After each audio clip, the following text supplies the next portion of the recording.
მალტის დედაქალაქი ვალეტა მასპინძლობს ევროპის საბჭოს იუსტიციის მინისტრების მინისტერიალს. ამ ღონისძიების ფარგლებში ხელი მოეწერა საერთაშორისო თანამშრომლობის კონვენციას სისხლის სამართლის საქმეებში ურთიერთდახმარების კონვენციის დამატებით მესამე ოქმს, რომელიც ცნობილია ვალეტას პროტოკოლის სახელით. აღნიშნული ოქმი და განხორციელებული დამატებები ხელს შეუწყობს კონვენციის მონაწილე ქვეყნებს შორის დოკუმენტაციის ელექტრონულ მიმოცვლას და უფრო მოქნილს და სწრაფს გახდეს კომუნიკაციას ქვეყნებს შორის. ეს ძალიან მნიშვნელოვანია ციფრული ტრანსფორმაციის პერიოდში, ციფრული ტრანსფორმაციის ერაში, კრიმინალური დაჯგუფებების, საერთაშორისო და ტრანსნაციონალური ორგანიზებული დანაშაულის წინააღმდეგ ბრძოლის საქმეში.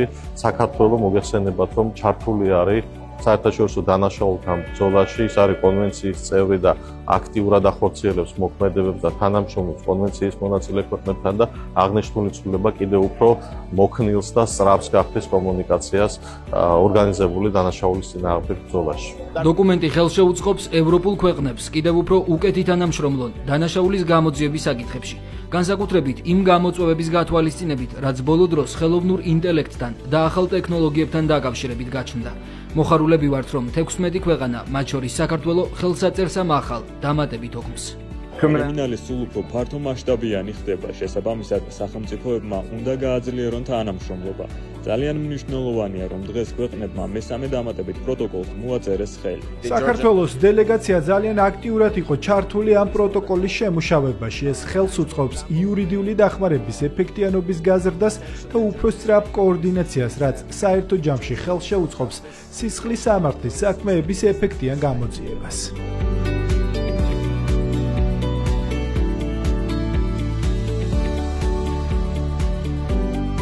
მინისტერიალის ფარგლებში ჩვენ ასევე გავმართეთ ორმხრივი შეხვედრები მალტის იუსტიციის მინისტრთან, თურქეთისა და უკრაინის იუსტიციის მინისტრებთან, სადაც განხილული იქნა ჩვენ ქვეყნებს შორის თანამშრომლობა ორგანიზებულ დანაშაულთან ბრძოლის წინააღმდეგ.